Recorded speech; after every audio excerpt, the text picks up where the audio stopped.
Hello students. आज हम start करेंगे 12th एचएससी बोर्ड का सबसे इंटरेस्टिंग एंड सबसे स्कोरिंग सब्जेक्ट जिसका नाम है कंप्यूटर साइंस। तो बेटा आप सब जानते हैं कि ये जो सब्जेक्ट है कंप्यूटर साइंस ये 200 मार्क्स का बहुत ही इंटरेस्टिंग स्कोरिंग सब्जेक्ट है, जिसमें 100 मार्क्स प्रैक्टिकल्स का मिलेगा आपको एंड 100 मार्क्स का रिटन एग्जाम होगा। अब ये जो 100 मार्क्स का रिटन एग्जाम है ये दो पार्ट में डिवाइडेड है। एक है CS1 एंड दूसरा है CS2। तो हम पहले क्या करते हैं, इस सब्जेक्ट में हमको जो जो चैप्टर्स पढ़ाई करने हैं उसके बारे में देख लेते हैं। तो जैसे CS1 में बेटा आपको सॉफ्टवेयर रिलेटेड सब्जेक्ट्स होंगे। जैसे आप देख सकते हैं operating system, data structure, C++ and HTML।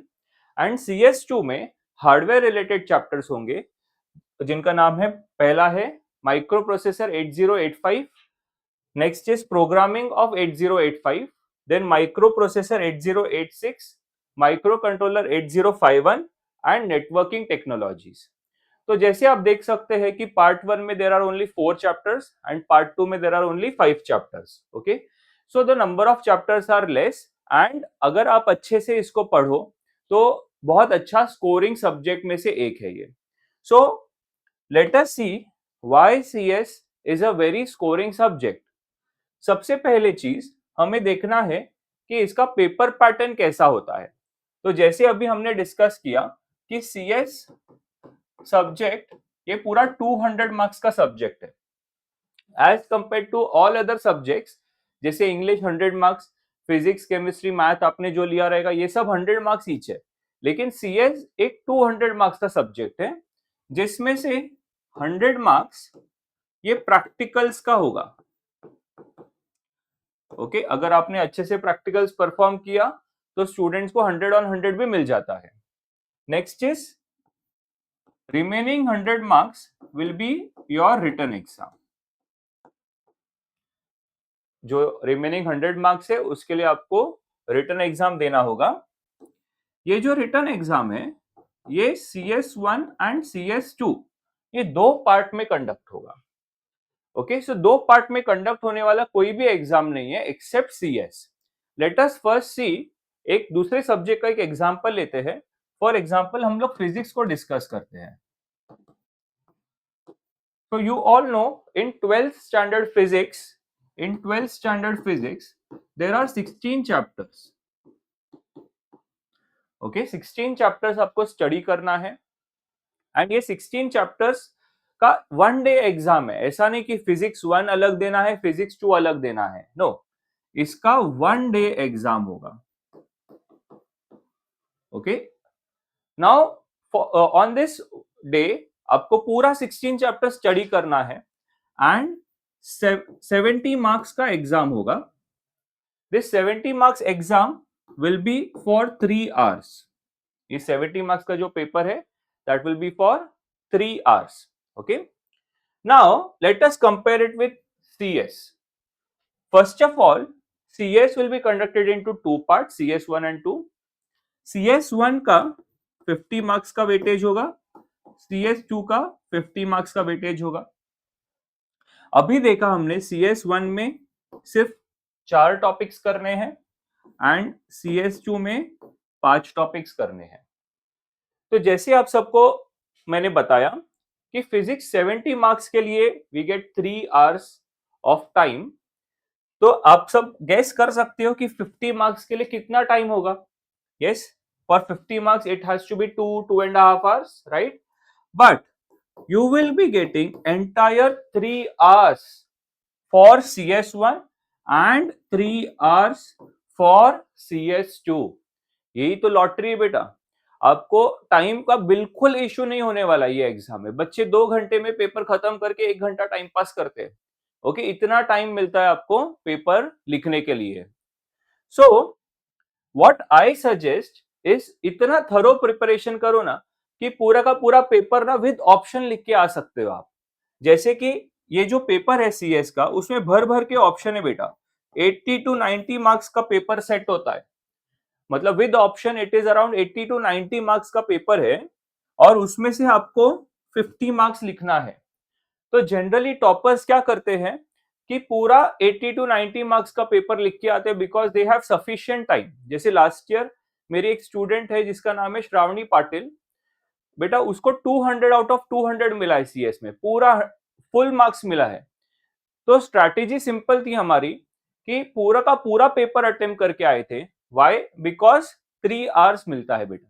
Yes, सो आप सभी को मैं यही सजेस्ट करूंगा कि इस सब्जेक्ट पे थोड़ा अच्छा ध्यान दे दो, because eventually this is 190 plus वाला सब्जेक्ट। मैं ये चाहता हूं कि मेरे हर एक स्टूडेंट को एटलीस्ट 190 प्लस मिले, जिससे आपका एग्रीगेट परसेंटेज बहुत अच्छा बूस्ट हो जाएगा बेटा। यस, सो यहां तक जैसे हमने देखा कि 50-50 marks, less chapters and more time. Okay, अभी स्टडी टाइम की बात करते हैं। बेटा रिवीजन के लिए भी ना आपको भर भर के टाइम मिलने वाला है। जैसे हर साल एचएससी का जो एग्जाम होता है उसका एक फ्लो होता है। सबसे पहले इंग्लिश का एग्जाम आएगा, उसके बाद physics, chemistry, math.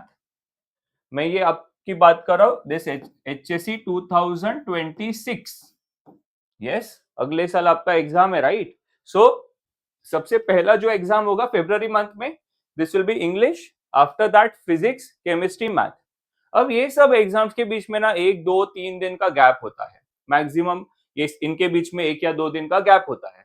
But after maths आपको एक 7 डेज का ना गैप आएगा एवरी ईयर। 7 डेज की छुट्टी मिलेगी। क्यों? क्योंकि इस गैप में ना दूसरे सब्जेक्ट्स होते, बायोलॉजी, ज्योग्राफी, साइकोलॉजी, ये सब एग्जाम्स अपने होते ही नहीं है। सो 7 डेज का गैप के बाद CS1 का एग्जाम आएगा। यस, CS1 का एग्जाम आएगा जिसमें सिर्फ 4 चैप्टर है। एंड फिर से 1 डे का गैप आएगा, फिर से 1 दिन की छुट्टी के बाद CS2 का एग्जाम आएगा। तो आप देख सकते हैं 7+1 देयर विल बी 8 डेज। 8 दिन है बेटा बीच में। 8 दिन में आपको ये 9 चैप्टर्स को रिवाइज करना है। तो देखो कितना सारा मैंने रीजंस दे दिया आपको 190 प्लस आने का। एंड सबसे मेन एक रीजन है यस कि 190 प्लस इजीली आपको आ सकता है बिकॉज मैं आपको पढ़ा रहा हूं। ओके, सो डोंट वरी, हम पूरा का पूरा सिलेबस करेंगे and I try my best कि आप सभी बच्चों को अच्छे से अच्छा स्कोर आए कंप्यूटर साइंस में। Okay, so with this spirit let us start with this subject, very interesting, very practical subject of computer science. तो बेटा ये चैप्टर्स हम लोग ने देखा। यस, सो इसमें से कौन सा चैप्टर स्टार्ट करेंगे हम, ये सबसे बड़ा पॉइंट है, right? Okay, so we will be first starting with the microprocessor, hardware चालू करेंगे। व्हाई? बिकॉज ये 2 टॉपिक है ना बेटा, थोड़ा सा डिफिकल्ट लगता है बच्चों को। ओके, तो हम क्या करेंगे, पहले मुश्किल चीजें कर लेंगे ना तो बाद में आसान टॉपिक्स तो फटाफट हो जाएगा, राइट? तो हम क्या करेंगे, ये टॉपिक स्टार्ट करेंगे, micro processor 8085। Okay, so let us start directly with this topic, micro processor. Okay, तो सबसे पहले बेटा what is a micro processor? आपके हर एक कंप्यूटर में एक प्रोसेसर होता है, ये सबको मालूम होगा। ओके, आज के टाइम पे जो प्रोसेसर यूज हो रहा है वो i9, i7, okay, Intel company का प्रोसेसर होता है, i7, i9 and all, right? But हमको क्या स्टडी करना है, इन सबका ग्रैंडफादर, मतलब ये जो प्रोसेसर है ये कहां से स्टार्ट हुए थे। यस, तो प्रोसेसर स्टार्ट हुए थे okay with some initial small processors, जिसमें से एक प्रोसेसर है 8085। ठीक है, तो इंटेल 8085, 8086, फिर पेंटियम आया तो कुछ साल बाद, i9 जो आज चल रहा है, राइट? i9 का भी 14th जनरेशन चल रहा है आज। ओके, तो हमें जो सिलेबस में पढ़ना है वो होगा इंटेल 8085। ओके, अब आप सोचोगे सर अभी i9 चल रहा है तो i9 पढ़ाना चाहिए ना, ये इतना पुराना प्रोसेसर 1970s का प्रोसेसर क्यों पढ़ाते हमको? तो बेटा सबसे पहले चीज, तो आपको जब इंग्लिश सिखाया गया था, यस, तो डायरेक्ट सेंटेंस फॉर्मेशन सिखाया गया था क्या? नहीं, सबसे पहले आपको ABCD सिखाया गया था, राइट? तो ये जो इंटेल 8085 प्रोसेसर है ना बेटा, ये एक्चुअली प्रोसेसर्स का ABCD है। ठीक है, एक बार ये प्रोसेसर समझ गया ना तो आगे जाकर के कोई भी प्रोसेसर उसके जैसा ही है, उससे सिमिलर ही है। खाली क्या होगा, कुछ कुछ फीचर्स ऐड होते जाएंगे, जैसे इसके पास जो फीचर्स रहेंगे, यस, उससे कुछ फीचर ज्यादा 8086 में होंगे, उसमें थोड़ा और फीचर्स ऐड करके क्या बना दिया, पेंटियम। तो जैसे जैसे नया प्रोसेसर बनता है वैसे वैसे क्या होता है, थोड़े फीचर्स ऐड होते जाते हैं। जैसे हम लोग देखते हैं ना आईफोन, राइट, तो आईफोन जो पहले लॉन्च होता है, एवरी ईयर न्यू आईफोन्स आते हैं, तो उसमें कुछ ना कुछ तो एक्स्ट्रा होता है ना कुछ एडिशनल फीचर होता है, नहीं तो कौन खरीदेगा, राइट। तो वैसे ही every year, yes, every in after every some fix time नया नया प्रोसेसर्स बनते गए, एंड उसमें क्या हुआ, एडिशनल फीचर्स ऐड होते गए। ओके, सो स्टार्ट करते हैं टॉपिक, माइक्रो प्रोसेसर। तो before starting with this micro processor, what is micro processor, क्या होता है एग्जैक्टली exactly? ठीक है, तो सबसे पहले ना हमको एक बेसिक स्ट्रक्चर समझ में आना चाहिए कि micro processor, okay, what is the meaning of a processor. उससे पहले तो बेटा जैसे एक फूड प्रोसेसर होता है, फूड प्रोसेसर में क्या करते हैं हम, कोई भी फ्रूट वगैरह डालते हैं, जूस प्रोसेस करना है, फॉर एग्जांपल जूस बनाना है हमको, यस, तो हम लोग क्या करते हैं, उसमें कोई फ्रूट्स डालते हैं और वो प्रोसेस होकर के क्या बनता है, जूस बन जाता है, राइट। तो there is some input, there is some output, the input is processed to get a suitable output. ठीक है, एग्जैक्टली सेम काम हो रहा है। तो देखो माइक्रो प्रोसेसर क्या करता है, there are some input devices, कुछ तो हम उसको इनपुट देंगे और वो क्या करेगा, उससे कुछ सुटेबल आउटपुट निकालेगा। लेकिन कोई भी चीज को स्टोर करने के लिए उसको मेमोरी भी लगेगा, यस। तो माइक्रो प्रोसेसर जो रहता है उसके साथ एक हमेशा मेमोरी यूनिट होता है। मेमोरी यूनिट में क्या होता है, जो भी एडिशनल इंफॉर्मेशन कुछ होता है वो सब ये मेमोरी यूनिट में स्टोर करता है माइक्रो प्रोसेसर। तो आपको यहां तक क्या समझा कि micro processor, right, is a device which processes data. ठीक है, जो क्या करता है, डेटा को प्रोसेस करता है। उसमें कुछ इनपुट डिवाइसेस रहेंगे जिससे हम उसको इनपुट देंगे, एंड आउटपुट डिवाइसेस रहेंगे जिससे हमें आउटपुट मिलेगा। एंड जो भी इंफॉर्मेशन डेटा वगैरह स्टोर करना है वो स्टोर करने के लिए मेमोरी यूनिट होता है। जैसे हमारा मोबाइल फोन है, यस, तो मोबाइल फोन में भी अभी आप जो मोबाइल यूज कर रहे हैं, यस, उसमें अलग अलग प्रोसेसर्स होते हैं, and in that also there is a very important memory unit. जैसे आप लोग स्टोरेज कार्ड वगैरह लगाते हो या फिर इनबिल्ट मेमोरी होता है 256 GB एंड ऑल, उसमें आपका सब इंफॉर्मेशन स्टोर्ड रहता है, सब डेटा स्टोर्ड रहता है। उसी तरीके से ये मेमोरी यूनिट है। तो इतने डिस्कशन का एक मेजर कंक्लूजन ये याद रखना है कि हमेशा माइक्रो प्रोसेसर के बाहर होता है मेमोरी यूनिट। ठीक है, तो main memory unit is not with in the processor, it is outside the processor. ठीक है, ये कंक्लूजन है इस डिस्कशन का। ओके, सो स्टार्ट करते हैं, डेफिनेशन जरा समझते हैं माइक्रो प्रोसेसर क्या होता है। तो पहली चीज तो आज बेटा हम लोग ये चैप्टर नहीं स्टार्ट कर रहे हैं, आज हम देख रहे हैं बेसिक्स ऑफ माइक्रो प्रोसेसर। तो माइक्रो प्रोसेसर स्टार्ट करने के पहले क्या क्या बेसिक इंफॉर्मेशन बच्चों के पास होना चाहिए, नॉलेज होना चाहिए, क्योंकि बहुत सारे टेक्निकल टर्म्स आएंगे यहाँ पे। इंटरप्ट क्या होता है, बस क्या होता है, इंटरनल बस क्या होता है, एक्सटर्नल बस क्या होता है, तो ये सब टेक्निकल वर्ड्स को आज हम समझेंगे। And in the next session we will be actually starting with the chapter. But आज का जो सेशन है ये सबसे ज्यादा इंपॉर्टेंट बेसिक चैप्टर है, इसके बाद ही आगे के सब कंसेप्ट आपको समझेंगे।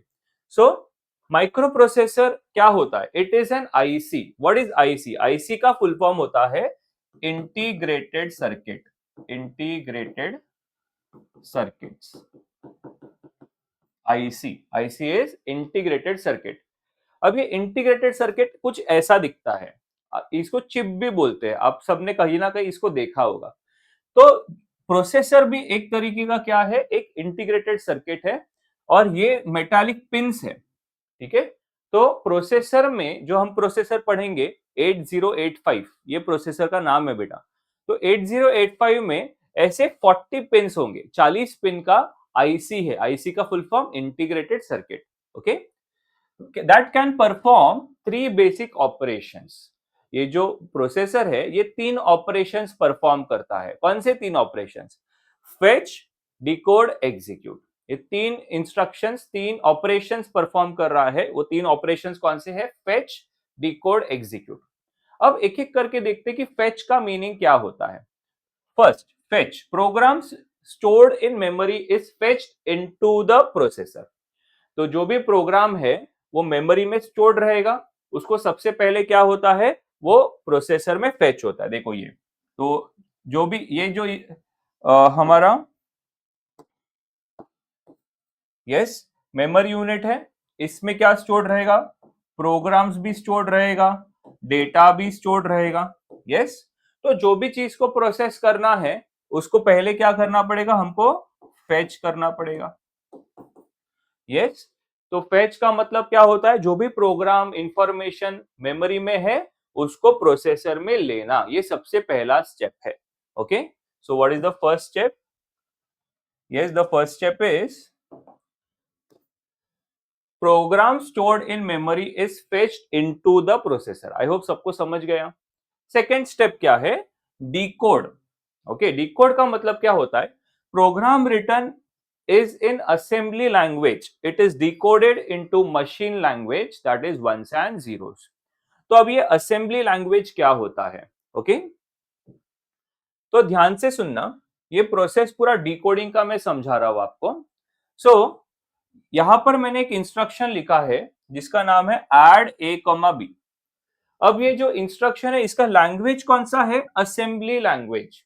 बेटा अपने लैंग्वेज के बारे में तो मालूम है आपको, प्रोग्रामिंग लैंग्वेजेस के बारे में थोड़ा इंफॉर्मेशन है, जैसे सी प्लस प्लस, सी, जावा, पाइथन, ये सबको क्या बोलते हैं हम, प्रोग्रामिंग लैंग्वेजेस बोलते हैं।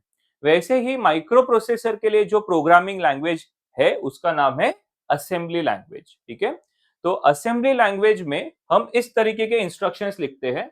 अच्छा, ये इंस्ट्रक्शन कैसे एग्जीक्यूट होता है, ए और बी, ये ए और बी के अंदर कोई नंबर्स होंगे, वो दोनों नंबर्स ऐड हो जाएंगे, जैसे नाम दिख रहा है ना, ऐड ए कॉमा बी।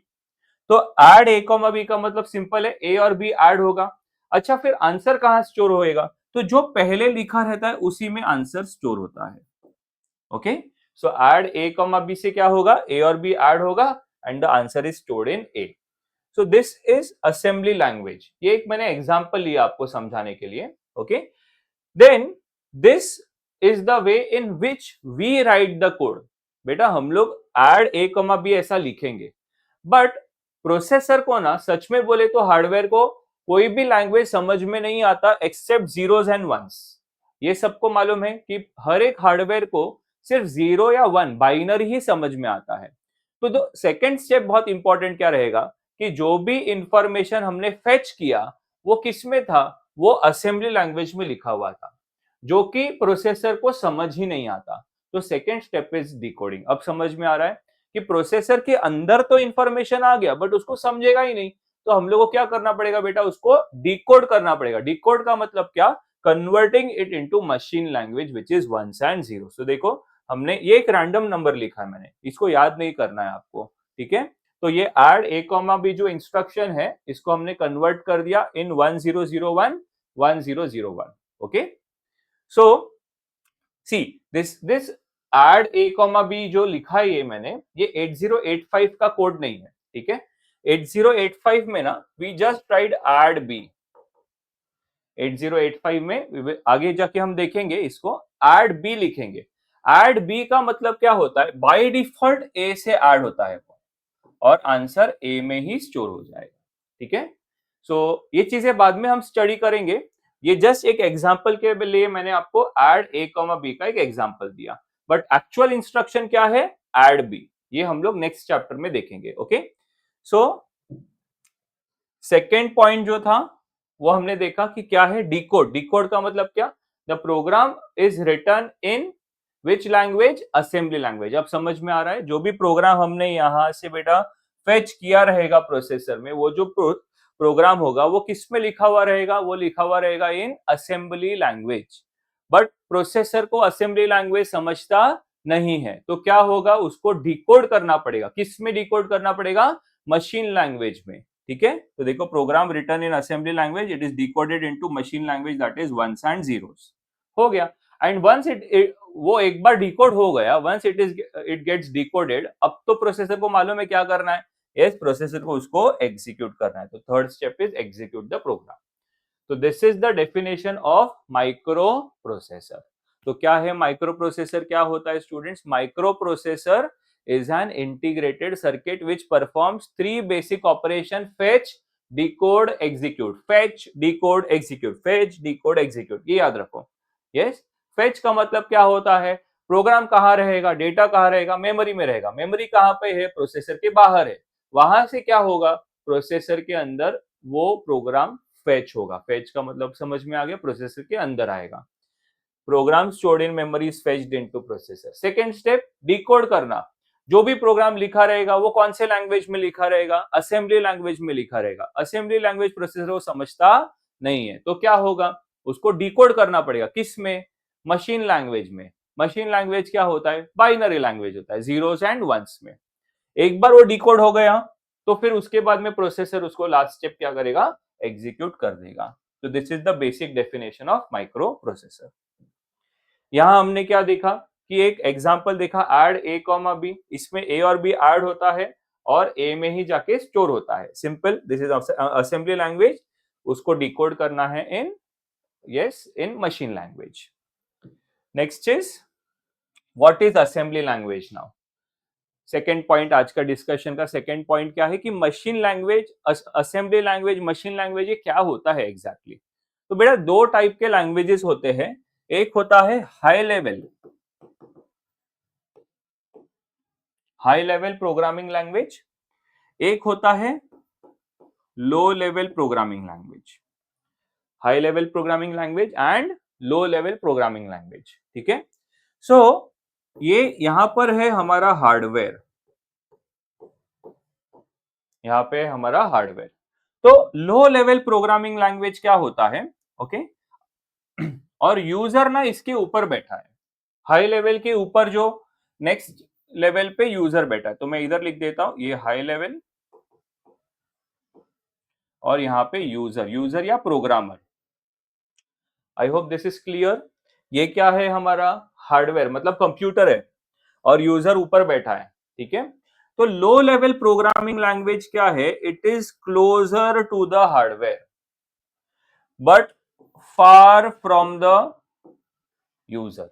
तो यूजर से थोड़ा दूर है एंड हार्डवेयर के थोड़ा पास है। तो बेटा हमसे ये लैंग्वेज थोड़ा दूर है, इसके वजह से क्या होगा? इसमें कोडिंग करना थोड़ा सा डिफिकल्ट होता है, बिकॉज ये किसके पास में है, किसके को इजी है कन्वर्ट करना? हार्डवेयर के लिए अंडरस्टैंड करना इजी है। और जो हाई लेवल प्रोग्रामिंग होता है ये हमारे पास में है, this is close enough to the user. I hope समझ रहा है। और दूर किससे है? Yes, it is far from the hardware. तो ये हाई लेवल प्रोग्रामिंग लैंग्वेज में हमको प्रोग्राम करना इजी होता है because it is close to the user, it is near to the user. Okay, so assembly language is low level programming language. तो ये जो असेंबली लैंग्वेज जिसमें हम लोग कोडिंग करने वाले हैं, ये कौन से लेवल का है? Low level. अब लो लेवल होने की वजह से हमसे दूर है, हमसे दूर है तो हमको थोड़ा मुश्किल होगा बेटा कोडिंग करने में। तो ये उसके लिए असेंबली लैंग्वेज को थोड़ा सा डिफिकल्ट कोडिंग बोलते हैं। ओके, तो ये थोड़ा सा हमारे लिए मुश्किल हो सकता है, बट मैं हूं आपको पूरा हेल्प करूंगा इसमें। जितना होता है कोडिंग में हम लोग बहुत अच्छे से कर लेंगे, डोंट वरी। हाई लेवल में का एग्जांपल क्या है? C, C plus plus, Java, Python, ये सब कौन सी लैंग्वेजेस है बेटा? हाई लेवल प्रोग्रामिंग लैंग्वेजेस है। High level programming languages are near to the user, user के पास में होने की वजह से हाई लेवल में कोडिंग करना आसान है। ठीक है, और it is far from the hardware, तो उसको फिर कन्वर्ट किया जाता है ताकि हार्डवेयर को वो चीजें समझ में आए। तो ये जो हमने अभी डिस्कस किया, इसका इतना सा कंक्लूजन है कि दो टाइप के लैंग्वेज होते हैं। एक होता है हाई लेवल प्रोग्रामिंग लैंग्वेज, दूसरा होता है लो लेवल। लो लेवल किसके पास में होता है?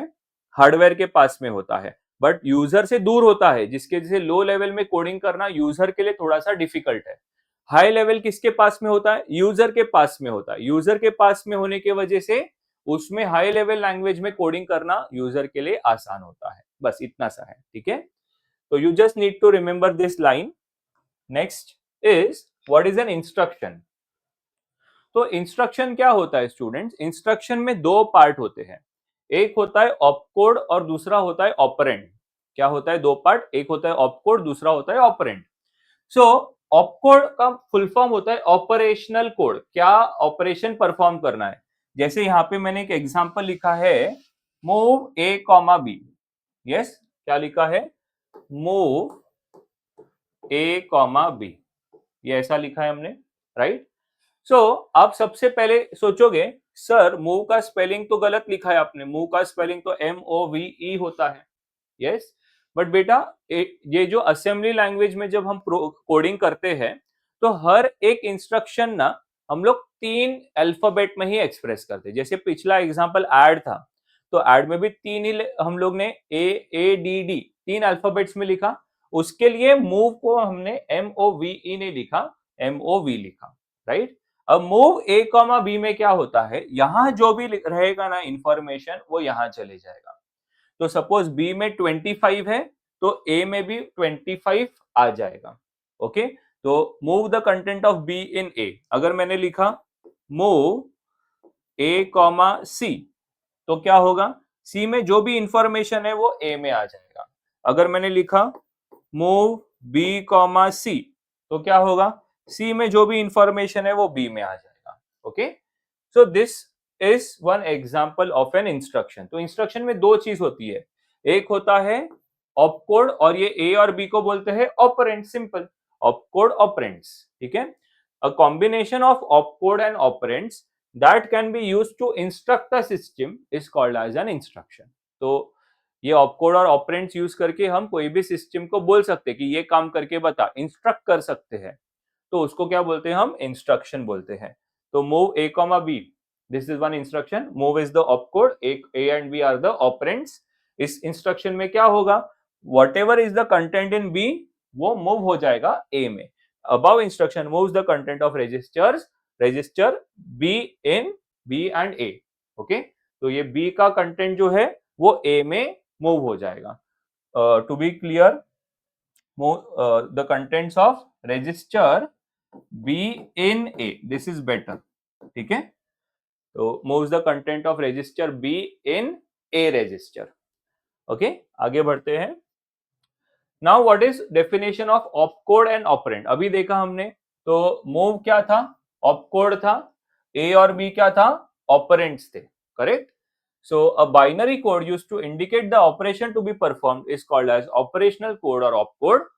वेरी सिंपल है, जो भी ऑपरेशन परफॉर्म करने वाले हैं उसके लिए जो कोड लिखा जाता है उसको बोलते हैं हम ऑपकोड, ऑपरेशनल कोड। जैसे in the above example move was the opcode and operand क्या होता है, ए एंड बी, जिसके ऊपर ये काम हो रहा है, ठीक है। जो रजिस्टर्स बोलते हैं हम उसको, रजिस्टर्स जिसके ऊपर ये काम हो रहा है उसको हम बोलते हैं operands. The data on which the operation is to be performed as well as the result of operation together are termed as operands. जैसे मैं एक एग्जांपल और लेता हूं, सपोज मैंने लिखा एड बी, मैंने लिखा एड बी, तो बेटा एड बी जैसे ही लिखा आप सोचोगे सर बी को किसके साथ ऐड करना है, बेटा बाय डिफॉल्ट ए के साथ ही ऐड होता है, ठीक है। याद रखना ए को इंपॉर्टेंस दिया हुआ है प्रोग्रामिंग में, ये प्रोसेसर में ए रजिस्टर को इंपॉर्टेंस दिया हुआ है। अब और एक चीज आप बोलोगे सर रजिस्टर रजिस्टर आप बार बार बोल रहे हो, ये रजिस्टर मतलब क्या होता है रजिस्टर, तो कुछ नहीं, रजिस्टर का मतलब होता है it is just a place for storing data,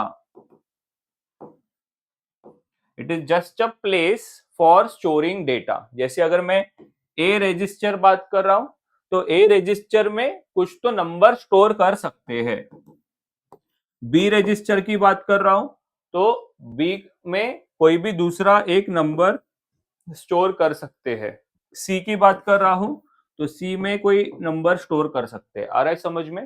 तो रजिस्टर का मतलब क्या होता है, it is just a place where we can store the information, ठीक है।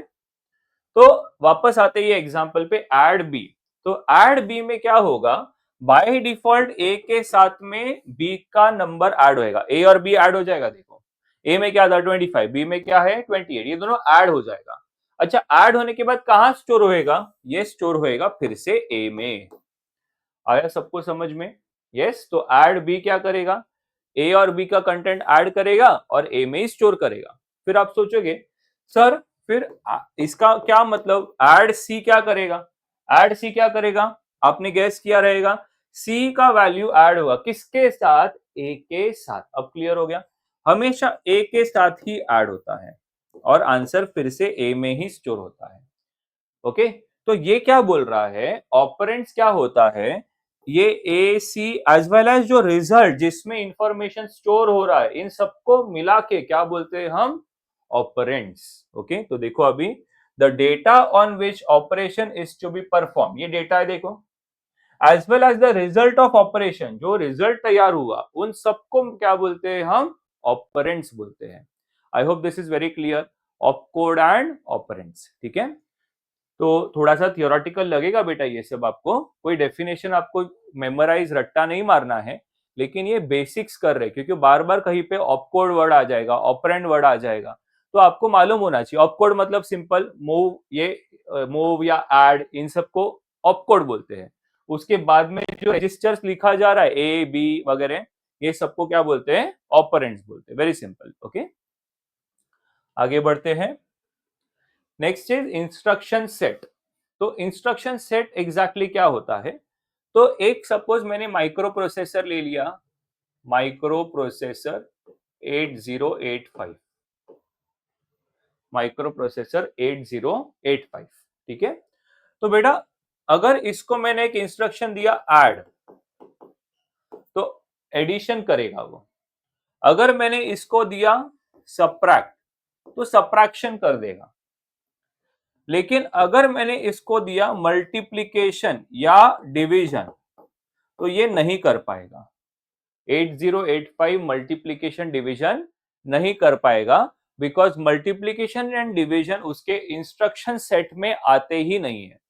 आगे जाके आप देखोगे कि हम लोग जो भी इंस्ट्रक्शंस 8085 को दे सकते हैं, उसमें एडिशन करने को बोल सकते हैं, सब्ट्रैक्शन करने को भी बोल सकते हैं, लेकिन उसको मल्टीप्लाई डिवाइड करने का इंस्ट्रक्शन नहीं दे सकते, बिकॉज वो बहुत ही बेसिक प्रोसेसर था, वो मल्टीप्लाई एंड डिवाइड डायरेक्टली नहीं कर सकता था। ठीक है, तो add and subtract comes in the instruction set of 8085 and multiply divide they do not come in the instruction set of 8085। Simple. तो इंस्ट्रक्शन सेट आपको सबको समझ में आ गया। The set of instructions which we can give to a processor is called as instruction set। Okay, a set of all the instructions that can be issued to a particular system or to a particular processor is called as the instruction set of that system। अब इसके बाद वाला processor आया 8086, ये इसका advanced version था। अब इसमें ना ऐड सब्ट्रैक्ट मल्टीप्लाई डिवाइड भी कर सकते थे, तो multiplication division comes under in the instruction set of 8086, but multiplication division 8085 के instruction set में नहीं आता। I hope this is very clear। तो जो भी instruction हम लोग कोई particular processor को दे सकते हैं, उसको हम बोलते हैं instruction set। Next is program subroutine और routine। तो आपने 11th स्टैंडर्ड में C++ जब पढ़ा है, तो उसमें आपने थोड़ा बहुत प्रोग्रामिंग किया हुआ है, जैसे कि हम पहले void main लिखते हैं, यस, void मेन ऐसा लिखते थे, एंड उसके बाद में आप पूरा प्रोग्राम लिखते थे, राइट। अब ये जो ब्रैकेट है, ये ब्रैकेट क्या बोलता है, इट सिग्निफाइज फंक्शन। तो हम लोग इसको क्या बोलते थे, मेन फंक्शन बोलते बेटा, मेन फंक्शन। ओके, तो फंक्शन क्या होता है, प्रोग्राम क्या होता है, प्रोग्राम और फंक्शन का मतलब सेम है। ठीक है, इसमें क्या होंगे, there will be many instructions written. ऐसा ही था ना, हम लोग जब void मेन करते थे, उसके बाद क्या लिखते थे, इंट एक एग्जांपल लेते ना quickly, int a comma b, दो नंबर्स को ऐड करना है, तो int a comma b comma c, clr scr, फिर सी आउट लिखते थे, सीन लिखते थे, राइट। व्हाट, वो सब क्या है, वो सब इंस्ट्रक्शंस है। अच्छा, वो इंस्ट्रक्शन रैंडमली लिखा रहेगा कि एक सीक्वेंस में लिखा रहेगा, एक पर्टिकुलर सीक्वेंस में लिखा रहेगा। और क्यों लिखते हैं वो, ताकि कुछ ना कुछ काम, कुछ ना कुछ टास्क एग्जीक्यूट करना है हमको। क्या टास्क है, दो नंबर्स को ऐड करना है, राइट। सो उसी तरीके से प्रोग्राम, सब रूटीन, रूटीन का मीनिंग क्या है, देखो, अ सेट ऑफ इंस्ट्रक्शन। ये क्या है, प्रोग्राम क्या होता है, सेट ऑफ इंस्ट्रक्शन, एक के बाद एक हम इंस्ट्रक्शंस लिख देते हैं, return in a particular sequence so as to implement a given task is called program, subroutine और routine.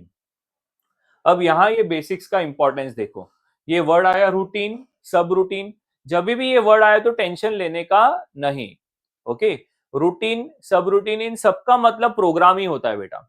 सब रूटीन का मतलब छोटा प्रोग्राम, रूटीन मतलब नॉर्मल प्रोग्राम, ठीक है।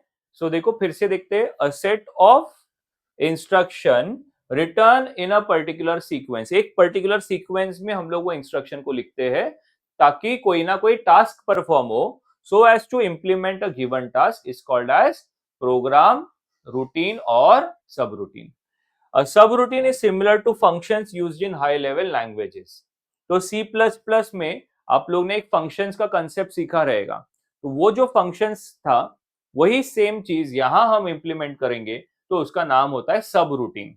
In short, subroutine कुछ नहीं, एक छोटे प्रोग्राम को subroutine बोलते हैं, ठीक है। मेन प्रोग्राम रहेगा उसको हम लोग रूटीन बोलते हैं, बड़ा प्रोग्राम रहेगा तो रूटीन बोलते हैं, उससे कनेक्टेड छोटे प्रोग्राम्स कुछ होंगे, अलग से एक्स्ट्रा प्रोग्राम्स होंगे, उनको सब रूटीन बोलते हैं, ठीक है। आगे बढ़ते हैं। Very important concept is of बस। बस एग्जैक्टली क्या होता है, ठीक है। तो अभी अब हम जो बस से ट्रैवल करते बेटा वो वाला बस नहीं है ये, ठीक है। माइक्रो प्रोसेसर में बस का मीनिंग क्या होता है जरा समझते हैं। तो यहाँ पे देखते हैं, ये वायर्स वगैरह जो होते हैं ना, इनको बस बोलते हैं। आपने ये वायर्स, अगर आप कभी भी कंप्यूटर को खोलोगे तो एक पार्ट को दूसरे पार्ट से कनेक्ट करने के लिए बहुत सारे वायर्स ऐसे रहते हैं, देखो, ठीक है। यहाँ पे भी आपको दिख रहा रहेगा, तो ये सबको क्या बोलते हैं हम, बस बोलते हैं, ओके। तो व्हाट इज बस? A set of pins, wires or signals having common function when grouped together is called as a bus. तो बस क्या होता है, जैसे बहुत सारे वायर्स, अगर ऐसे हमने बहुत सारे वायर्स लिए हैं, यस, अगर ये वायर्स सब एक ही काम कर रहे हैं, यस, तो उन सबको मिला के हम बस बोलते हैं, ठीक है। तो देखो, अब सेट ऑफ पिन्स, वायर्स, जैसे आपको इधर दिख रहा है, ये पिन हो गया ना बेटा, the set of pin, wires, इन सबके थ्रू कॉमन सिग्नल जा रहा है, एक ही सिग्नल जा रहा है, एक ही टाइप का सिग्नल जा रहा है, तो उसको हम क्या बोलते हैं, बस, ओके। तो तीन टाइप की बस होती है, एड्रेस बस, डेटा बस, कंट्रोल बस। कितने टाइप की बस होती है? तीन टाइप की बस होती है, एड्रेस बस, data bus and control bus, ठीक है। सो ये तीनों को समझने के लिए ना एक अच्छा सा एग्जांपल हमको देखना होगा, ओके। तो ये माइक्रो प्रोसेसर बनाया मैंने, म्यूपी, ये शॉर्ट फॉर्म है प्रोसेसर का, माइक्रो प्रोसेसर 8085, ठीक है। एंड ये है मेमोरी, ओके। तो जैसे मैंने आपको बताया था कि मेमोरी हमेशा प्रोसेसर के बाहर होता है, एकदम स्टार्ट में हमने किया था कि memory is always outside the micro processor, this is the micro processor, okay. तो यहां पर हम लोग क्या स्टडी करने वाले हैं कि अगर कोई इंफॉर्मेशन मेमोरी से प्रोसेसर में लेना है या प्रोसेसर से मेमोरी में डालना है तो वो कैसे होता है, ठीक है। तो यहाँ पे एक्सचेंज ऑफ इंफॉर्मेशन जरा हमको स्टडी करना होगा, ठीक है। सो मेमोरी में ना स्टूडेंट्स बहुत सारे ब्लॉक्स होते हैं, यस, बहुत सारे ब्लॉक्स होते हैं, ओके। एंड हर एक ब्लॉक का एक पर्टिकुलर एड्रेस होता है, जैसे फॉर एग्जांपल इसका एड्रेस है 1000, इसका 1001, 1002, 1003, 1004, 5, 6, 7, 8, 9, 10, 11, ओके। ये क्या है, इन सबके एड्रेस है।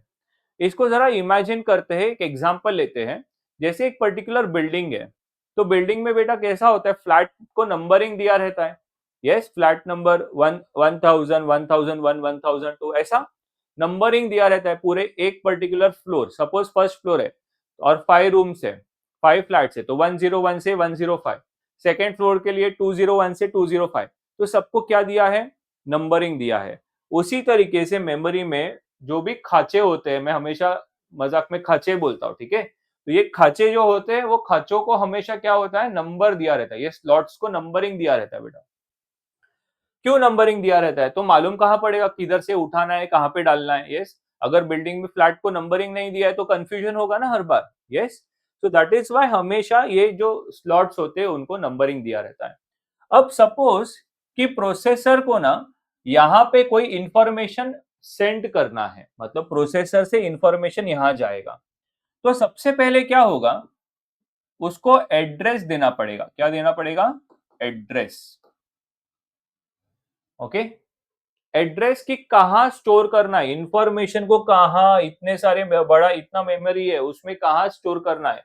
तो एड्रेस सपोज वो उन्होंने दिया, ये माइक्रो प्रोसेसर ने एड्रेस दिया 1004। ओके, अच्छा ये जो बनाया इसी को वायर बस, जो अभी टॉपिक कर रहे इसी को बस बोलते हैं बेटा। यस, तो ये जो बस है जिसपे से एड्रेस जा रहा है उसी का नाम है एड्रेस बस। तो ये जो बस बना है इसका नाम क्या है, एड्रेस बस। ठीक है, अब माइक्रो प्रोसेसर क्या करेगा, सबसे पहले एड्रेस डालेगा 1004, इसके ऊपर 1004 जैसे ही डाला तो क्या होगा, ये हाईलाइट हो गया, सी दिस इज रेडी। यस, क्योंकि एड्रेस बस पे क्या आया, 1004। नेक्स्ट क्या करेगा, ये एक सिग्नल भेजेगा इसको, जिसका नाम है राइट। राइट मतलब क्या, कि यहां से कुछ तो इसके अंदर वो इंफॉर्मेशन डालने वाला है। एक होता है रीड, एक होता है राइट। रीड का मतलब यहां से इंफॉर्मेशन रीड करेगा, राइट मतलब यहां से इंफॉर्मेशन इसमें डालेगा। ठीक है, तो दूसरा जो सिग्नल गया है वो क्या गया है, राइट करके सिग्नल गया है। राइट का मतलब उसको मेमोरी को समझेगा कि कुछ तो इंफॉर्मेशन 1004 में आने वाला है। और फिर होता है डेटा बस। यस, तो अब जो भी चीज को स्टोर करना है, सपोज 25 को स्टोर करना है, ये सपोज 25 को स्टोर करना है, तो ये डेटा बस से 25 जाएगा और इतने सारे जगह पे कहां स्टोर होगा बेटा, यस कहां स्टोर होगा, यहां पर, क्योंकि ये हाईलाइटेड था। आई होप सबको समझ में आया how the information is stored in the memory bye micro processor. Micro processor memory में इंफॉर्मेशन कैसे स्टोर करता है। ठीक है, एक बार फिर देख लेते हैं। सबसे पहले क्या होगा, एड्रेस बस, ये कौन सा बस है, एड्रेस बस। एड्रेस बस पे एड्रेस मेंशन होगा, कौन मेंशन करेगा, माइक्रो प्रोसेसर। माइक्रो प्रोसेसर बोलेगा कि मेरे को 1004 इस एड्रेस पे एक इंफॉर्मेशन स्टोर करना है, पहला स्टेप। दूसरा स्टेप क्या होगा, राइट करके एक सिग्नल होगा, ये जो राइट सिग्नल को एक्टिवेट करेगा। जैसे ही राइट सिग्नल को एक्टिवेट करेगा, मेमोरी को समझ जाएगा कि मेरे पास कुछ तो इंफॉर्मेशन आने वाला है जिसको 1004 में स्टोर करना है। इतना हो गया। एंड लास्ट स्टेप क्या होगा, डेटा बस। डेटा बस पे जो भी डेटा उसको स्टोर करना है वो इस पे छोड़ देगा और वो बराबर यहां आके स्टोर हो जाएगा। I hope this process is clear. अब ये तो हो गया मेमोरी राइट बोलते हैं बेटा, इस ये प्रोसेस को क्या बोलते हैं, मेमोरी राइट। ओके, बट अगर सपोज हमको रीड करना है, रीड करना मतलब यहां से इंफॉर्मेशन यहां लाना, तो उसका भी प्रोसेस देख लेते क्विकली। तो सपोज दैट अब 1004 पे जो भी इंफॉर्मेशन है वो प्रोसेसर को खींचना है अपने पास, वो प्रोसेसर को चाहिए। तो बेटा उसको कौन सा इंफॉर्मेशन चाहिए, 1004 का, तो फिर से एड्रेस बस पे क्या डालेगा, वो 1004 डालेगा। या चलो हम लोग दूसरा एड्रेस देखते हैं। सपोज कि उसको 1007 पे सपोज 81 पहले से स्टोर्ड है, अब उसको ये चाहिए कि यहां पर एग्जैक्टली क्या है, यस ये उसको रीड करना है। तो क्या होगा यहाँ पे, यस यहाँ पे सबसे पहले वो एड्रेस डालेगा 1007। यस कौन डालेगा, प्रोसेसर। प्रोसेसर बताएगा कि मेरे को 1007 पे जो भी इंफॉर्मेशन है वो मेरे को रीड करना है। फिर सेकेंड स्टेप क्या होगा, रीड सिग्नल देगा, भी वो राइट सिग्नल नहीं देगा। अब ये प्रोसेसर बताएगा उसको कि मेरे को रीड करना है, अभी 1007 पे जो भी इंफॉर्मेशन है उसको रीड करना है। जैसे ही ये दो इंस्ट्रक्शन आ जाएंगे, 1007 पे क्या है बेटा, 81, तो 81 डेटा बस से इस तरफ आ जाएगा। आई होप सबको समझ में आ रहा है। डेटा, ये जो भी इंफॉर्मेशन है डेटा बस के थ्रू प्रोसेसर के अंदर चले जाएगा, इसको क्या बोलते हैं हम, मेमोरी रीड। ओके, तो अगर आपने थोड़ा सा ध्यान से देखा है तो एड्रेस बस ना इट इज यूनिडायरेक्शनल।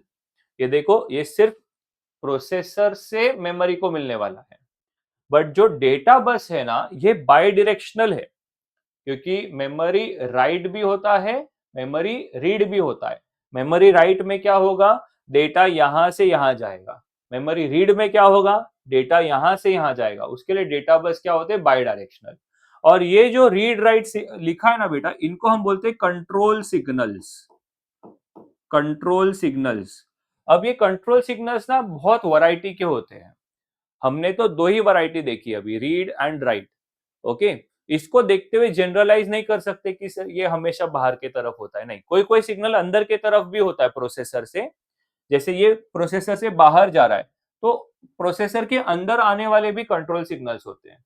तो कंट्रोल सिग्नल्स भी क्या होते हैं, बाई डायरेक्शनल हो सकते हैं। तो कंक्लूजन एक बार इसका क्या होगा, एक बार फिर से रिवाइज करते हैं इसको शॉर्ट में। तो माइक्रो प्रोसेसर एंड मेमोरी के बीच में डेटा एक्सचेंज कैसे हो रहा है वो हमने स्टडी किया यहाँ पे। तो हमने पहला प्रोसेस देखा कि मेमोरी राइट कैसे होता है। मेमोरी राइट में सबसे पहले क्या होगा, जो भी इंफॉर्मेशन प्रोसेसर को मेमोरी में स्टोर करना है उसका एड्रेस वो एड्रेस बस पे छोड़ देगा। एड्रेस बस पे छोड़ने के बाद वो जो ब्लॉक है वो हाईलाइट हो जाएगा, मतलब उसके अंदर इंफॉर्मेशन स्टोर करने हैं हमको। उसके बाद next is control signal right. Right जाएगा और फिर बाद में जो भी इंफॉर्मेशन स्टोर करना है डेटा बस से इधर स्टोर हो जाएगा। एंड मेमोरी रीड करते वक्त क्या होता है, सेम प्रोसेस होता है। जो जहां से रीड करना है उसका एड्रेस एड्रेस बस पे जाएगा, कौन देगा, प्रोसेसर ही देगा। यस, और फिर रीड सिग्नल जाएगा और जो भी इंफॉर्मेशन रीड करना है वो डेटा बस के थ्रू इस तरह प्रोसेसर के अंदर आ जाएगा। I hope this is very clear. Now let us come back to this entire concept. ये कंसेप्ट समझने के लिए हम लोग ने इतना सारा डिस्कशन किया है। तो बस a set of pins, wires और signals having common function, okay, group when grouped together is called as bus and it is of three types। पहला है एड्रेस बस। if the common function is to carry address। अब आपको समझ में आया कि वो 10 वायर है तो 10 वायर सब के सब वायर क्या कैरी करेंगे बेटा, एड्रेस कैरी करेंगे। तो उसको क्या बोलते हैं, एड्रेस बस। अभी हमने देखा it is always unidirectional. I hope this is very clear. बेटा टेक्स्ट बुक में ना सिर्फ ये यूनिडायरेक्शनल दिया है, बट वो क्यों है यूनिडायरेक्शनल, ऐसा कुछ इंफॉर्मेशन मेंशन नहीं किया है। आपको शायद ऐसा लग सकता है कि बहुत डिटेल में जा रहे हैं, बट यस, डिटेल में जाना भी जरूरी है। बिकॉज मैं आज आपको जो भी चीज सिखाऊंगा ये आपको इंजीनियरिंग तक यूजफुल होने वाला है। ऊपर ऊपर से I am not going to teach you, okay, हम डीप में ही जाके स्टडी करेंगे so that once and for all ये कंसेप्ट आपको बहुत अच्छे से क्लियर हो जाए, आगे इंजीनियरिंग में भी आपको हेल्पफुल होगा। ओके, तो why it is unidirectional, because हमेशा जो एड्रेस होता है वो प्रोसेसर ही देता है, मेमोरी कभी एड्रेस देगा नहीं, उसके लिए एड्रेस बस यूनिडायरेक्शनल होता है। Next is data bus. If the common function is to carry data, अगर सपोज डेटा कैरी कर रहा है, सब वायर्स डेटा कैरी कर रहे हैं, then it is called as data bus and it is always bidirectional. हमने देखा ये डेटा बस होता है, यस, एंड ये हमेशा बाई डायरेक्शनल होता है। Next, if the common function is to carry control signals like read, write, IO means input output। ये अलग अलग एग्जांपल्स है। अभी हमने रीड राइट देख लिया ना, ऐसे बहुत सारे अलग अलग कंट्रोल सिग्नल्स होते हैं, then it is called as control bus. Control bus भी बाई डायरेक्शनल होता है, प्रोसेसर के से बाहर भी जा सकता है, प्रोसेसर के अंदर भी आ सकता है। So I hope this concept is clear of bus. ठीक है, next is basic block diagram of microprocessor system. एक माइक्रो प्रोसेसर में क्या क्या चीजें जनरली होती है। तो सबसे पहले यहाँ पे दो बड़े ब्लॉक दिख रहे, एक है माइक्रो प्रोसेसर, एक है मेमोरी। ओके, जैसे मैंने आपको पहले भी बताया था कि प्रोसेसर अलग होता है और उसका मेमोरी अलग होता है। यस, मेमोरी हमेशा बाहर होता है। तो बेटा प्रोसेसर में ना तीन सबसे इंपॉर्टेंट यूनिट है। पहला है ALU, arithmetic and logical unit. ALU का फुल फॉर्म क्या है? ALU का फुल फॉर्म क्या है? Arithmetic and logical unit. दूसरा है कंट्रोल यूनिट एंड तीसरा है रजिस्टर्स। ठीक है, ये सब आपस में इंटरनल बस से कनेक्टेड होते हैं। बस का मतलब आप सबको मालूम है, वायर्स। तो ये इंटरनली वायर्स से कनेक्टेड होते हैं, उसके लिए उसको बोलते हैं इंटरनल बस।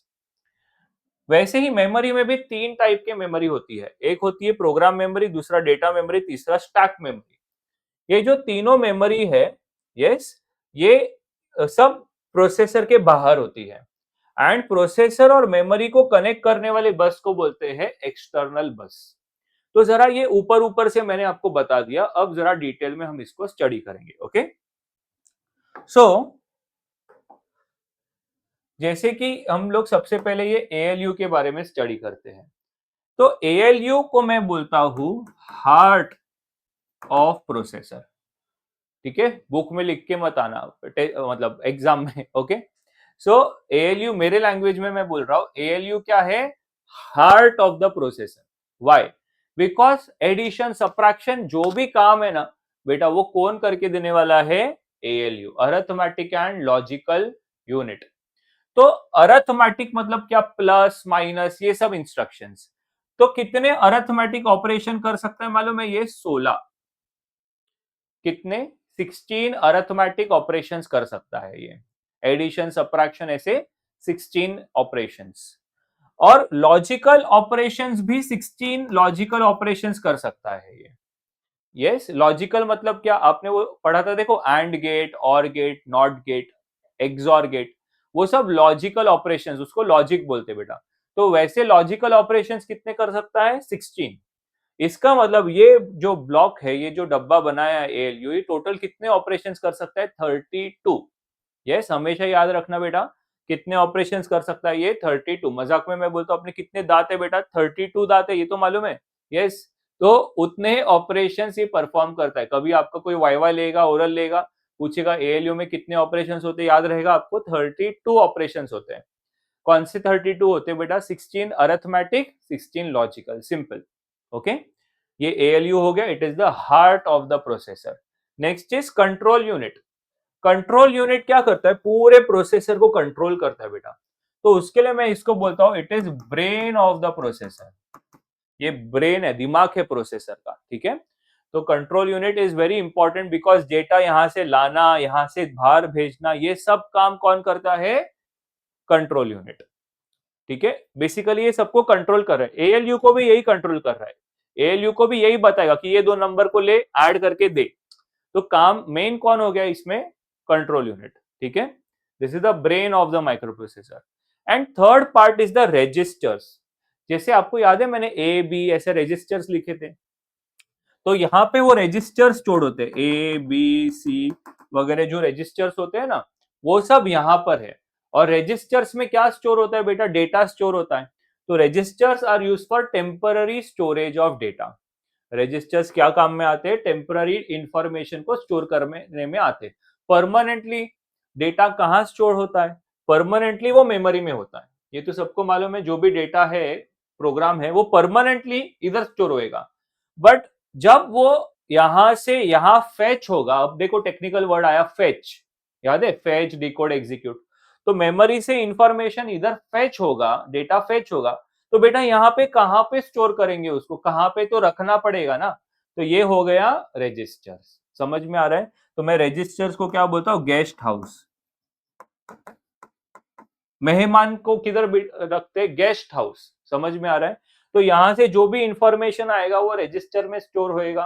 वो रजिस्टर्स के बाद में जब कंट्रोल यूनिट बोलेगा कि भाई A और B को ऐड कर, तो यहां से वो A और B इधर जाएगा, ऐड होएगा। ऐड होने के बाद फिर से A में आके स्टोर होएगा। और जब कंट्रोल यूनिट बोलेगा बस हो गया, अभी इसको घर भेजो वापस से, तो यहां से वापस से वो मेमोरी में चले जाएगा। आई रिपीट, अपना एक हमने एक इंस्ट्रक्शन किया था, ऐड A, B या ऐड B। उसमें क्या था? A और B को ऐड होता है। यस, तो A और B का कंटेंट इधर है, वो कौन ऐड करेगा? ये करेगा। बट कौन बताएगा? Control unit. कंट्रोल यूनिट क्या बोलेगा? A और B जाओ, A और B इधर से निकले, इंटरनल बस के थ्रू किधर गए, एएलयू में गए, एएलयू की में क्या होगा, वो दोनों ऐड होगा, ऐड होने के बाद आंसर कहाँ स्टोर होएगा, ए में स्टोर होएगा, ए इधर है तो वापस इधर आ गया। अब कंट्रोल यूनिट बोलेगा भागो वापस से घर पे, यस, तो ये वापस से मेमोरी में चले गया। आई hope this is clear, yes, कैसे वर्क हो रहा है, ये तीनों के बारे में आइडिया आ गया। अब बात करते हैं मेमोरी यूनिट के बारे में। तो बेटा मेमोरी में तीन पार्ट में मेमोरी डिवाइडेड होता है। एक होता है प्रोग्राम मेमोरी, एक होता है डेटा मेमोरी। ठीक है, तो प्रोग्राम और डेटा जरा देख लेते हैं, इसमें कोई कंफ्यूजन नहीं होना चाहिए। बेटा कोई भी ऐप है, जैसे कि सपोज आप लोग इंस्टाग्राम यूज करते हैं, तो वो Instagram app application, yes, that is nothing but the program, yes. But Instagram के अंदर जो भी कंटेंट है, यस, कोई वीडियो है, फोटोज है, whatever you are typing, all those thing is information और data. I hope this is very clear ये एग्जाम्पल से कि प्रोग्राम क्या होता है। Okay, it is basically general software, ठीक है, और उसमें जो इंफॉर्मेशन हम डालते हैं, ठीक है, that is called as data. तो ये दो अलग चीज है ना, तो दोनों अलग चीज होने के से इन दोनों को मेमोरी में जगह अलग मिलती है। तो देखो program memory and data memory, I hope this is very clear. Programme memory में सिर्फ प्रोग्राम स्टोर होंगे, डेटा नहीं स्टोर करेंगे, और डेटा मेमोरी में सिर्फ डेटा स्टोर होगा। अब आप सोचोगे सर ये लास्ट एक नया मेमोरी आपने क्या लिखा है, फिर ये स्टैक मेमोरी, और नीचे नीचे लिखा है लिफो, LIFO, यस। तो LIFO का मतलब क्या होता है, लास्ट इनपुट फर्स्ट आउटपुट।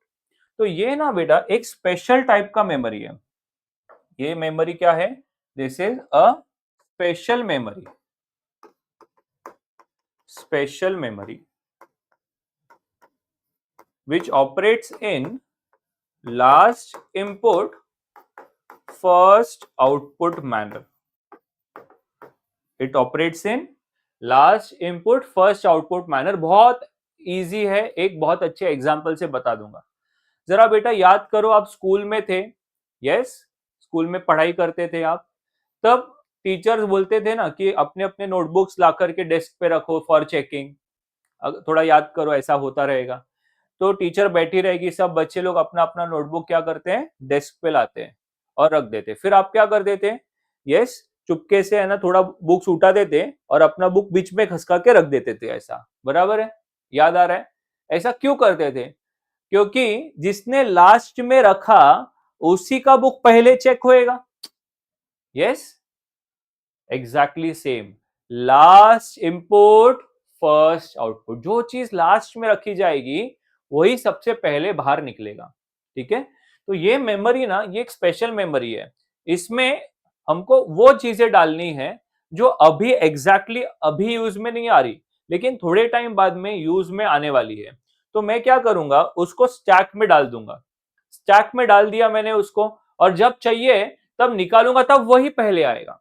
आई होप समझ में आ रहा है, लास्ट इनपुट फर्स्ट आउटपुट। जरा ऐसे समझाता हूं।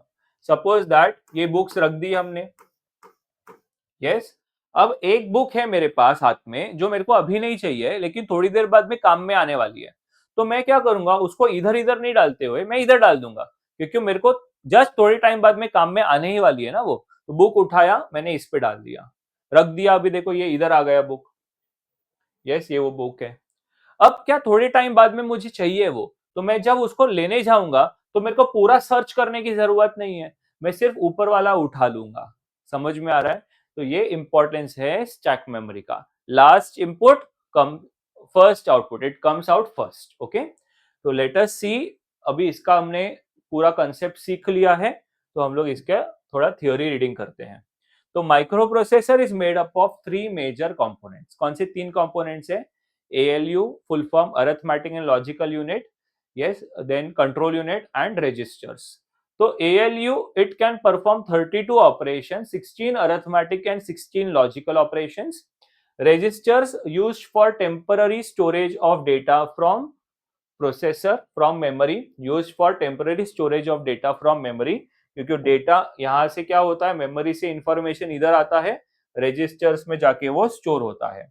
Last control unit controls the entire processor, पूरे प्रोसेसर को कंट्रोल करने का काम किसका है, कंट्रोल यूनिट का।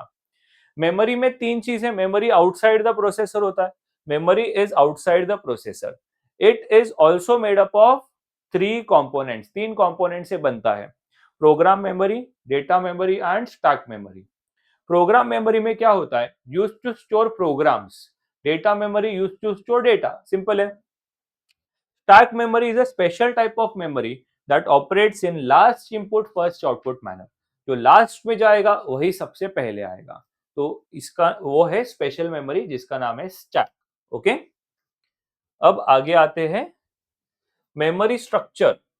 तो मेमोरी जैसे हम बोलते हैं ना 256 जीबी, यस 128 जीबी, यस, तो ये एग्जैक्टली मेमोरी कैसे अंदर से दिखता है इसके बारे में जरा इमेजिन करना जरूरी है, how it looks.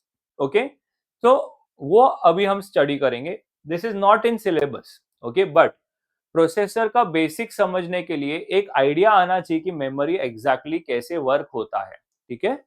So before starting with this let us have a discussion on the structure. ये देखो, ये तो यहां पे ना मैंने स्टूडेंट्स एक मेमोरी का डायग्राम बनाया है आप सभी के लिए।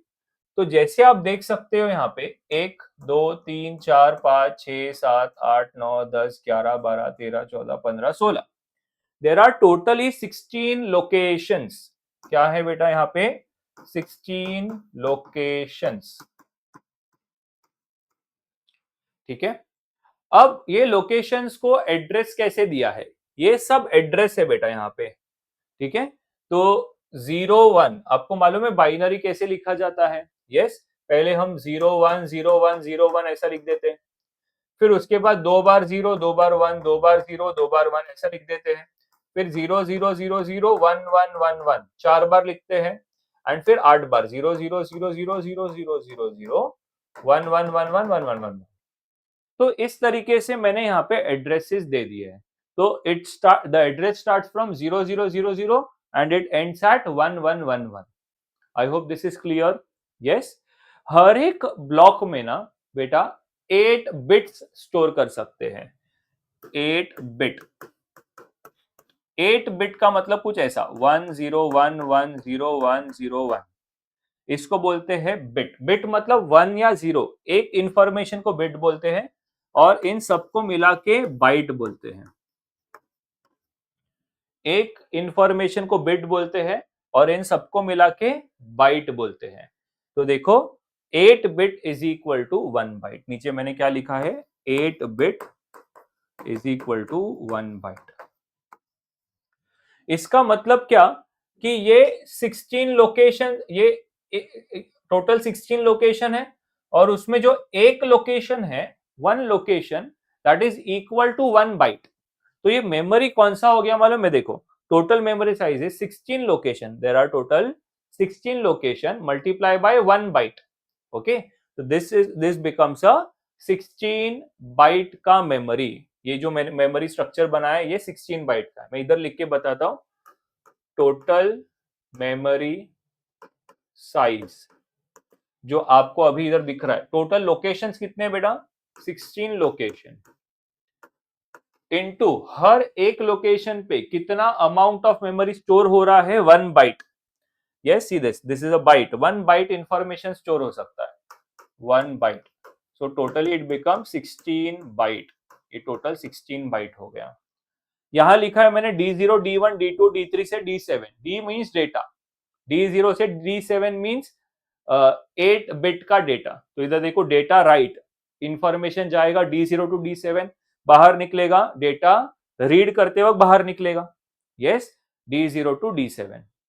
अब ध्यान से देखोगे अगर आप, तो ये कितने बिट्स लगे बेटा एड्रेस के लिए, 4 बिट का एड्रेस है, यस। तो जो एड्रेस बस है ना, वो इधर क्या लिखा है, address bus is A0 to A3, address is A0 to A3, मतलब 4 वायर से बेटा, 1 2 3 4, टोटल कितने वायर्स है, 4।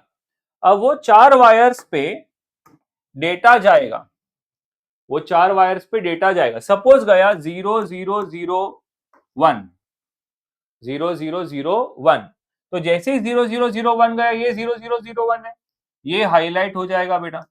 और इसके अंदर क्या होगा? यस, इसके अंदर इंफॉर्मेशन डंप कर सकते हैं हम। आई होप समझ में आ रहा है। एड्रेस बस कितने बिट का है? 4 बिट का। अगर 0001 गया तो इंफॉर्मेशन यहां स्टोर हो जाएगा। यस, अगर सपोज 0011 गया तो इंफॉर्मेशन यहां स्टोर हो जाएगा। यस, अगर 1000 गया तो देखो 1000 इधर इंफॉर्मेशन स्टोर होएगा। तो कितने बिट का एड्रेस बस है? 4 बिट का। 4 बिट के एड्रेस बस से 16 लोकेशन हम लोग रीड या राइट कर सकते हैं। थोड़ा सा मुश्किल जा रहा रहेगा, डोंट वरी, सेकंड गो पे क्लियर होता है ये। सो 2 raised to 4 बिकम 16। बस मेरे को इतना समझाना था आपको। 2 raised to 4 इज 16।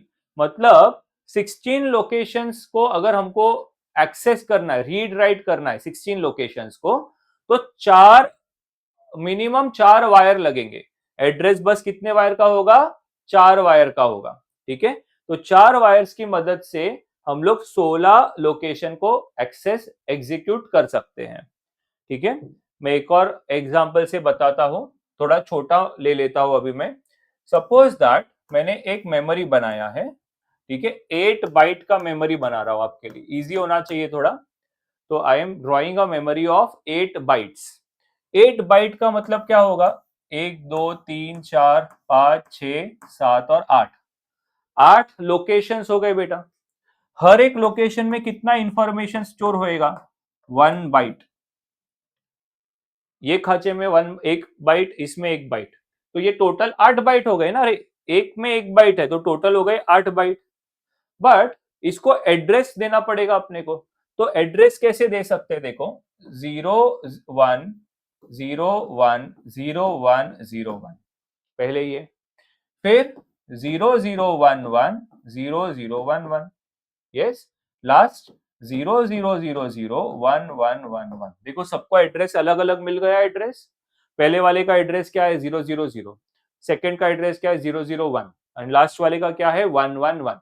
ठीक है, तो इसके लिए मेरे को बताओ, अब एड्रेस बस जो रहेगा, एड्रेस बस वो कितने वायर लगेंगे अपने को? 3 वायर लगेंगे सिर्फ, 1 2 3, क्योंकि 3 ही बिट है ना बेटा एड्रेस का। ये सब एड्रेस है यहाँ पे।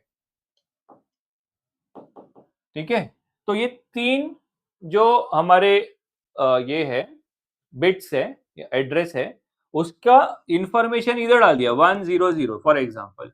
तो जैसे ही 100 आया, ये हाईलाइट हो जाएगा और इसमें इंफॉर्मेशन डाल देंगे हम। अब समझ में आ रहा है? यस, अगर सपोज आया 101 तो ये हाईलाइट हो जाएगा 101। अगर आया 111 तो ये हाईलाइट हो जाएगा।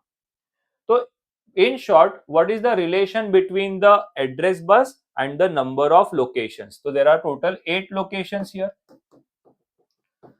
तो बेसिक आपको मालूम है 2 raised to 3 8 होता है। तो 8 लोकेशन के लिए हमको मिनिमम कितने वायर लगेंगे? 3 एड्रेस लाइन। अब आपको क्लियर हो गया? यस, तो 2 raised to 3 इज 8, तो 3 वायर रहेंगे तो 8 ब्लॉक्स को एक्सेस कर सकते हैं। यस, अगर 2 raised to 4 इज 16 ना, तो मतलब अगर हम लोगों ने, यस, अगर हम लोगों ने 4 वायर लिए यहां पे एड्रेस के लिए, 4 एड्रेस लाइंस, तो यहाँ पे कितने खांचे बना सकते हैं बेटा अपन? 16। अब समझ में आ रहा है? तो यहाँ पे 16 लोकेशंस पे हम लोग रीड राइट कर सकते हैं। ठीक है, अगर सपोज 2 raised to 5 इज 32, मतलब अगर मैंने ये जो एड्रेस है यहाँ पे 5 वायर लिए, 1 2 3 4 5, तो मैं यहाँ पे कितने खांचे बना सकता हूँ? 32 लोकेशंस पे मैं इंफॉर्मेशन स्टोर कर सकता हूँ। आई होप दिस इज क्लियर। अगर मैंने इससे बड़ा मेमोरी बनाते, चलो इससे बड़ा मेमोरी बनाते, अगर मैंने 2 raised to 6, 64 होता है बेटा, 2 raised to 6 इज 64, तो अगर सपोज हमने यस 6 वायर लिए, 1 2 3 4 5 6 वायर लिए है, तो मैं और बड़ा मेमोरी बना सकता हूं। कितना बड़ा मेमोरी बना सकते हैं हम? जिसमें 64 लोकेशंस होंगे। इतने एग्जांपल्स के बाद तो क्लैरिटी आ गई रहेगी आपको। यस, तो everything is dependent on what? The number of address lines. ठीक है, तो जितने ज्यादा एड्रेस लाइंस होंगे, जितने ज्यादा एड्रेस लाइंस होंगे, उतना बड़ा मेमोरी हम कनेक्ट कर सकते हैं। इतना ही कंसेप्ट है, और रिलेशन बहुत ही सिंपल है। 2n is equal to m। n क्या होता है? नंबर ऑफ एड्रेस लाइंस, और m होता है number of memory locations. Very simple. ठीक है, तो इसको रीड करेंगे, क्लैरिटी आएगी। थोड़ा टाइम लगता है प्रोसेसर में चीजों को समझने में, बट एक बार समझ गया तो वो लाइफ टाइम के लिए आपको काम में आएगा। तो देखो, memory structure, relation between number of address lines n and the memory location m is given by 2 raised to n is equal to m। ठीक है, ये रिलेशनशिप है between the number of address lines and the memory that we can connect. तो 2 के power जरा देख लेते quickly. 2 raise to 1 2 होता है, 2 square 4, 2 raise to 3 8, 2 raise to 4 16, 2 raise to 5 32, 2 raise to 6 64, ये सबको मालूम है। 2 raise to 7 128, 2 raise to 8 256, 2 raise to 9 512 and 2 raise to 10 is 1024। बेटा ये सब चीजें थोड़े से हाई लेवल की मैं बता रहा हूं आपको, लेकिन इसका यूज आगे जाके बहुत होने वाला है। ओके, सो 2 रेज टू 10 क्या है? 1024। अब ये जो 1024 है ना, ये इसको अप्रोक्सीमेटली मैं 1000 लिख सकता हूं, 10⁻3। इसी को बोलते हैं 1K। 1K हम बोलते हैं ना, 1K फॉलोवर हो गए। 1K मतलब कितने फॉलोवर? 1000 फॉलोवर्स। आजकल का जमाना वो फॉलोवर्स वाला जमाना है ना, तो वो ज्यादा बेटर समझते हैं तुमको। ओके, तो 2⁻10 मतलब 1024। 1024 इज अप्रोक्सीमेटली 10⁻3, जिसको हम बोलते हैं 1 किलो। ठीक है, आगे बढ़ते हैं। अब यहां पे जरा ध्यान देना, ये फिर से लिखा है मैंने। 2⁻10 कितना होता है? 1024। 1024 is approximately 10⁻3, we write it as 1 kilo. अच्छा, 2⁻20, अब 10 के बाद सीधा 2⁻20 पे मैंने जंप किया है। 2⁻20 मतलब क्या? 2⁻10 इंटू 2⁻10 लिख सकते बेटा। अब 2⁻10 क्या होता है? अप्रोक्सीमेटली 10⁻3, 2⁻10 अगेन 10⁻3, और बन गया 10⁻6 मीन्स 1 मेगा। 2⁻30 उसी तरीके से 2⁻30 को क्या लिख सकते हैं? 2⁻10 2⁻10 2⁻10। यस, बट 2⁻10 क्या होता है? 2⁻10 होता है 10⁻3, तो दिस बिकम्स 10⁻3 तीन बार, that becomes 10⁻9 which is 1 giga. अब समझ रहा है वो? मैं लिंक कर रहा हूँ, 1 GB 1 TB क्या होता है वो समझा रहा हूँ बेटा। एंड 2⁻40, 2⁻40 उसी तरीके से कितना आ रहा है? 10⁻12 विच इज 1 टेरा। अब इमेजिन करते हैं कि 1 टेरा मेमोरी कैसा दिखेगा। अब आपको सब चीजें समझ में आएगी। देखो, 1 टेरा मतलब क्या? इसमें बहुत सारे स्लॉट्स होंगे बेटा। कितने खांचे रहेंगे इसके अंदर? कितने खांचे रहेंगे 1 टेरा में? 10⁻12। अरे बाबा, 10⁻12 खांचे रहेंगे बेटा इसमें। और उनको अगर हम लोग को एक्सेस करना है तो वायर कितने लगेंगे यहाँ पे? ये जो एड्रेस बस है ना, एड्रेस बस, इस पे कितने वायर्स लगेंगे? एड्रेस लाइन, आपने गेस कर लिया रहेगा, 40। मतलब ऐसे 40 वायर लगेंगे बेटा। 40 वायर्स के मदद से हम 1 TB को एक्सेस करते हैं, 1 टेराबाइट। ये मेमोरी को रीड राइट करना रहेगा, तो हम लोग का ये मेमोरी स्ट्रक्चर होगा। कैसा होगा? अंदर खांचे कितने? 10⁻12। कितना? 12 जीरोस डालना पड़ेगा। उतने सारे लोकेशंस है, और उसमें इंफॉर्मेशन डालना या लेना, उसके लिए वायर लगेगा ना। वायर कितना लगेगा? 40। ये रिलेशन है, 2⁻40 इज 10^12। वैसे ही 1 मेगा के लिए कितना लगेगा, वायर कितना लगेगा, 20 वायर्स लगेंगे। 1 गीगा के लिए कितने वायर्स लगेंगे, 30 वायर्स लगेंगे। आई hope this is very clear. ये रिलेशन क्लियर हो गया, 2n is equal to m, where n is the number of address lines and m is the memory size, कितने लोकेशन स्टोर कर सकते हैं। बेटा ये अगर मेमोरी स्ट्रक्चर थोड़ा आपको कम समझा रहेगा तो भी इतना टेंशन नहीं है, बिकॉज आगे जाके एकदम ज्यादा यूजफुल नहीं है, बट एक कंसेप्ट है, इंपॉर्टेंट है, वो पॉइंट ऑफ व्यू मैंने आपको मेमोरी स्ट्रक्चर समझा दिया। ठीक है, आगे बढ़ते हैं। Now next important concept is a processor is an bit processor. ठीक है, जैसे कि अगर आप अभी आपका कंप्यूटर है, उस पे आप प्रॉपर्टीज में जाओगे तो आपको दिखेगा कि 64 बिट प्रोसेसर लिखा रहेगा।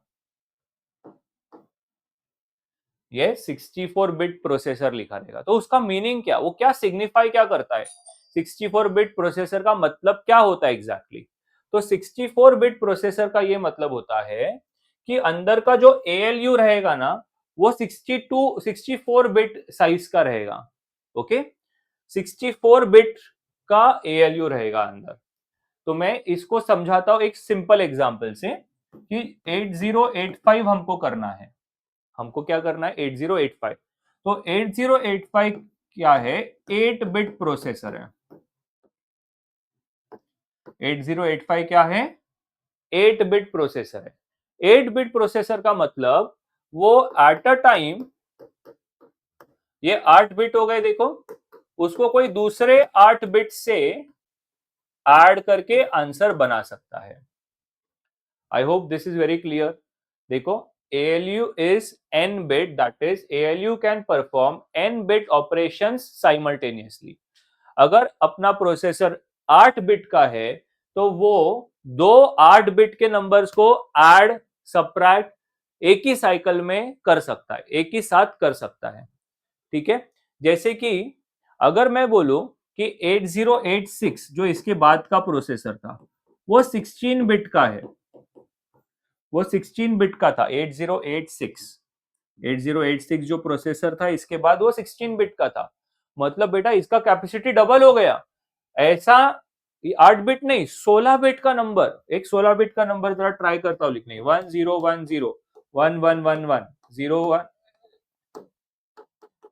ये देखो ये 16 बिट, इसके साथ एक और दूसरा 16 बिट का नंबर जोड़ देता हूं, इनको ऐड करने की ताकत किसमें थी, 8086 ऐसे दो बड़े नंबर्स को भी एक ही साथ कैलकुलेट कर सकता था। बट आज के टाइम पे, आज के जमाने में क्या यूज कर रहे, 64 बिट का प्रोसेसर बेटा। मतलब ऐसे ये 1 2 3 4 ऐसे 64 बिट का बड़ा नंबर प्लस और एक 64 का बड़ा नंबर एक ही झटके में ऐड करने की ताकत है आज के प्रोसेसर्स में। आई hope this is very clear. Yes, अब ये पहला पॉइंट क्लियर हो गया। ALU is n bit implies that ALU अपना processor is n bit implies that ALU n bit का है, मतलब 8 बिट का है या 16 बिट का है।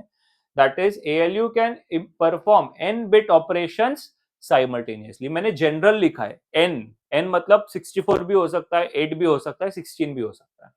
It's internal data bus and register size is also n bit. हमने देखा, यस, ये जो ब्लॉक डायग्राम था, यहाँ पे ये जो इंटरनल बस है, राइट, इसका भी साइज क्या है, 8 बिट का होगा। रजिस्टर का साइज भी क्या होगा, 8 बिट का होगा। एक्सटर्नल बस का साइज भी क्या होगा, 8 बिट का होगा। आई hope this is very clear. ALU भी क्या होगा, 8 बिट का होगा। हो गया। अगर प्रोसेसर 8 बिट का है तो ALU कितने बिट का, 8 बिट। इंटरनल बस कितना, 8 बिट। रजिस्टर्स का साइज कितना, 8 बिट। एक्सटर्नल बस भी 8 बिट। हो गया, समझा। So let us again read this concept कि processor is n bit, that means ALU is n bit, internal data bus and register size, registers और internal data bus भी n bit का, external data bus भी n bit का ही होता है most of the cases में। External कभी कभी थोड़ा सा ज्यादा भी हो सकता है, बट ज्यादातर मोस्ट ऑफ द केसेस में n बिट्स का ही होता है, ठीक है। Next is very interesting concept, इस सेशन का आखिरी कंसेप्ट है स्टूडेंट्स, ऑफ इंटरप्ट्स, ठीक है। तो व्हाट इज एन इंटरप्ट? जैसे सपोज मैं अभी टीचिंग कर रहा हूं एंड बीच में से ही कोई आ रहा है डिस्टर्ब करने के लिए या अपने सेशन को ब्रेक करने के लिए, तो हम उसको क्या बोलते हैं? इंटरप्ट बोलते हैं। तो ऐसे ही माइक्रो प्रोसेसर या अपने कंप्यूटर सिस्टम में भी क्या होता है? इंटरप्ट्स का कंसेप्ट है, ठीक है। तो व्हाट इज इंटरप्ट समझाने के लिए मैं एक एग्जांपल ले रहा हूं। ये क्या है बेटा? ये एक कंप्यूटर है, यस। और यहाँ पे ये मैंने एक प्रिंटर बनाया हुआ है, ओके। अब मैंने क्या किया, ये कंप्यूटर पे 100 पेज प्रिंट करने का कमांड दे दिया। ये प्रिंटर को क्या बोला? कंप्यूटर पे मैंने क्या किया, 100 पेज का एक पीडीएफ है, उसको प्रिंट करने के लिए मैंने यहाँ पे प्रिंटर को कमांड दे दिया है। अब बेटा यहाँ पे ना पेजेस थोड़े कम है, 100 पेज नहीं है, कम पेजेस है, 80 पेज ही है। तो 80 पेज प्रिंट हो जाएगा। ध्यान से सुनना बेटा कंसेप्ट, ना 80 पेज प्रिंट होने के बाद क्या होगा? यस, टोटल 100 पेज प्रिंट करने बोला था, 80 पेज प्रिंट हो जाएगा। उसके बाद में क्या होगा? प्रिंटिंग स्टॉप हो जाएगा क्योंकि वो पेजेस ही नहीं है। और यहाँ पे ना कंप्यूटर पे क्या आएगा? कंप्यूटर पे एक नोटिस आएगा। यहाँ पे क्या लिख के आएगा? यस, कंप्यूटर पे क्या लिख के आएगा कि printer is out of papers, it is not having sufficient papers, kindly insert papers या pages and restart, ऐसा करके यहाँ पर एक मैसेज आएगा। Yes, all agree with this? ऐसा ही प्रोसेस होता है। अब मेरा सवाल ये है कि क्या अपने कंप्यूटर पे यस आंखें लगी है क्या, जो इधर देख रहा है पेजेस है कि नहीं? क्वेश्चन समझा? पेजेस खत्म किस में हुए? इसमें। कंप्यूटर को कैसे मालूम पड़ा? यस, कंप्यूटर देख रहा है क्या ऐसा कि अरे उसमें पेजेस खत्म हो रहा है कि नहीं? नहीं देख रहा है, right. There is no eyes on the computer to see कि यहाँ पर पेजेस खत्म हो गए हैं। Is it very clear? तो there is some mechanism where in ये प्रिंटर खुद बता रहा है, प्रिंटर खुद, ये बस से कनेक्टेड है बेटा, वायर, बस मतलब वायर, अभी आपको मालूम है। तो ये बस से कनेक्टेड है, तो प्रिंटर खुद बता रहा है यस किसको? कंप्यूटर को, कि भाई मेरे पास पेजेस खत्म हो गए हैं। एक ऐसा मैसेज डाल ताकि यूजर को मालूम पड़े कि प्रिंटर में पेजेस खत्म हो गए, तो वो पेजेस डालेगा और फिर वापस से रिस्टार्ट करेगा, राइट। तो ये प्रिंटर जो इसको मैसेज डाल रहा है, सिग्नल डाल रहा है, वो सिग्नल का नाम है interrupt. I hope this is very clear. Yes, interrupt का मतलब समझ में आया कि प्रिंटर ने एक मैसेज डाला कंप्यूटर को, और कंप्यूटर को बोला कि मेरे पास पेजेस खत्म हो गए हैं, आप एक मैसेज डालो ताकि यूजर को समझे कि मेरे पास पेजेस फिनिश हो गए हैं। तो इस मैकेनिज्म को क्या बोलते हैं? इंटरप्ट, ठीक है। अब ये हार्डवेयर ने दिया ना, what is printer? Printer is a hardware. तो हार्डवेयर ने कोई इंटरप्ट दिया रहेगा तो उसको बोलते हैं हार्डवेयर इंटरप्ट। वही कभी कभी ना कंप्यूटर के अंदर ही एक सॉफ्टवेयर से भी इंटरप्ट तैयार हो सकता है। तो इंटरप्ट दो टाइप के होते हैं बेटा, हार्डवेयर इंटरप्ट, अगर कोई हार्डवेयर ने मैसेज डाला है, सिग्नल डाला है, तो अगर सॉफ्टवेयर से कुछ हुआ तो उसको सॉफ्टवेयर इंटरप्ट बोलते हैं। तो मैकेनिज्म क्या हो रहा है अभी थोड़ा ध्यान से सुनना, इंटरप्ट जब भी होगा तो क्या होगा। तो यहां से एक सिग्नल गया। अब प्रोसेसर ठाला तो नहीं बैठा है, फ्री तो नहीं बैठा है। यस, प्रोसेसर क्या करेगा? खुद का कुछ तो काम कर रहा रहेगा बेटा। अब प्रोसेसर का नॉर्मल जो वर्क रहेगा वो जरा रुक जाएगा और प्रिंटर का काम वो करके देगा। समझा? तो इंटरप्ट मैकेनिज्म में क्या होता है कि प्रोसेसर का नॉर्मल वर्क जरा रुक जाता है एंड दूसरे डिवाइस को वो सर्विस देता है, दूसरे डिवाइस का काम करके देता है। तो let us see the technical definition of interrupts. It is a mechanism by which an IO device, hardware interrupt, or an instruction, software interrupt, can suspend the normal execution of processor and get itself serviced. तो जैसे for example बेटा मैं processor हूं, yes, ये printer है। Printer, मैं कुछ तो काम कर रहा था पहले से। ये जो प्रिंटर है इसने मेरे को एक सिग्नल भेजा, इंटरप्ट भेजा। अब मैंने मेरा काम क्या किया, सस्पेंड हो जाएगा, मैं जो काम कर रहा था वो रुक जाएगा और इसका काम करके देना पड़ेगा, इसको सर्विस देना पड़ेगा। आ रहा है समझ में? तो अब फिर से रीड करते देखो, it is a mechanism by which an IO device, software hardware interrupt और an instruction which is called as software interrupt can suspend the normal execution of processor, मेरा एग्जीक्यूशन रुक जाएगा एंड गेट इटसेल्फ सर्विस्ड, उसका काम पहले होगा, इसको बोलते हैं interrupt. I hope this is clear, example से समझ में आ गया। Next is interrupt service routine, this is a technical word, very important, ISR, interrupt service routine. ये क्या होता है? A small program or routine which when executed services the interrupting source is called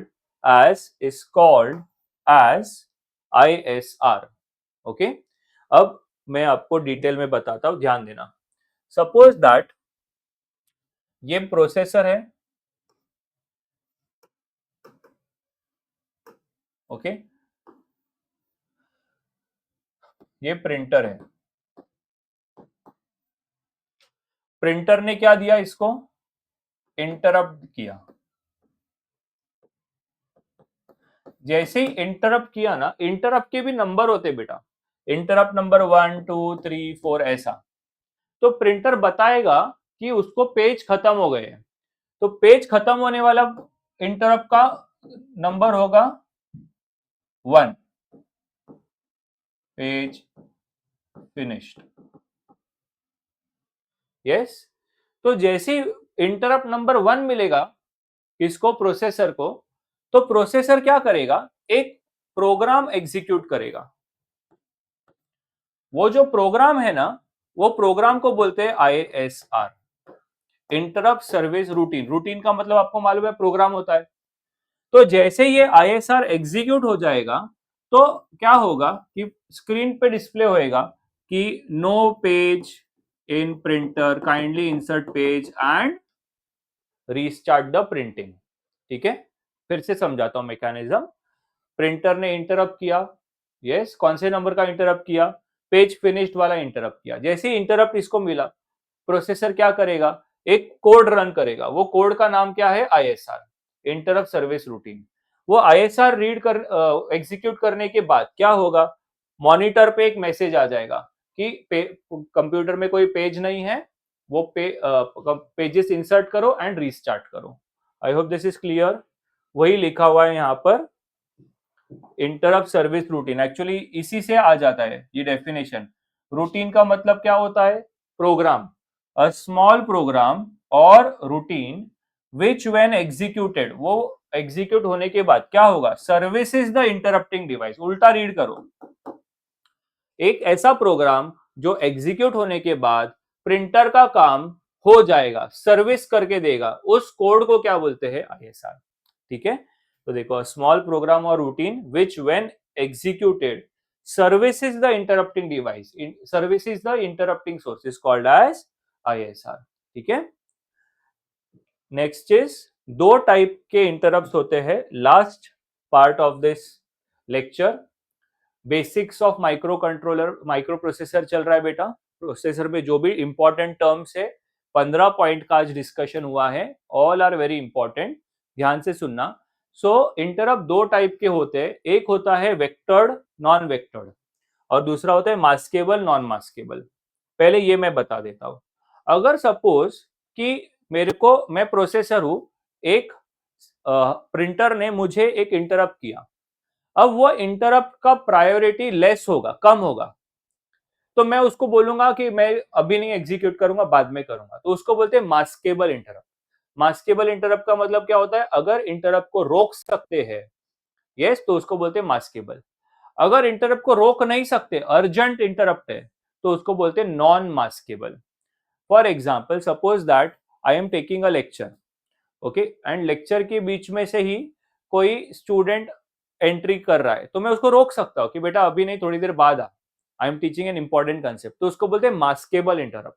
ठीक है, लेकिन सपोज कि कुछ urgent कोई दूसरे पर्सन आए हैं, जिसको मेरे को सर्विस देना ही पड़ेगा, यस, तो उसको हम बोलते हैं नॉन मास्केबल। मतलब कुछ अर्जेंटली कुछ काम आ गया जिसको मेरे को करना ही पड़ेगा, तो उसको बोलते हैं नॉन मास्केबल, उसको रोक नहीं सकते। I hope this is very clear. Maskable, non maskable.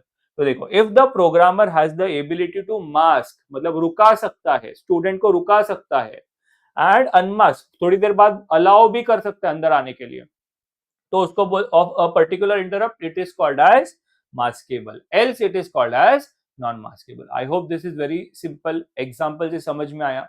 क्या समझा? कि अगर कोई स्टूडेंट है जिसको मैं रोक सकता हूं और थोड़ी टाइम बाद में वापस से आने दे सकता हूं, उसको बोलते हैं maskable. if the programmer has the ability to mask, मतलब disable as well as unmask, बाद में enable भी करने की अगर ability है कोई interrupt को, तो उसको बोलते हैं maskable। ऐसा नहीं है, urgent है, high priority है, तो उसको बोलते हैं non maskable interrupt। very easy, yes। last, vectored non vectored। vector का मतलब address, ओके okay? तो जैसे कि हम लोगों ने अभी एक कंसेप्ट किया था ISR। ISR मतलब क्या होता है? Interrupt service routine. तो अगर वो ISR एड्रेस, उसके रिलेटेड एक एड्रेस होता है बेटा। अगर कोई इंटरप्ट है, जैसे कंप्यूटर है, कंप्यूटर ने मेरे को इंटरप्ट किया, सॉरी प्रिंटर है, प्रिंटर ने मुझे इंटरप्ट किया, और वो प्रिंटर का ISR एड्रेस मेरे को मालूम होगा, यस, कि उसको सर्विस कैसे देना है, उसका कोड मेरे को मालूम होगा, तो उसको बोलते हैं वेक्टर्ड। बट अगर उसको क्या सर्विस देना है उसके बारे में मुझे मालूम ही नहीं है, तो उसको बोलते हैं नॉन वेक्टर्ड इंटरप्ट। ठीक है। if the processor does not have the ISR address of the particular interrupt and it has to take the address or some information related to this address from the interrupting device itself, it is called as non-vectored, else it is called as vectored।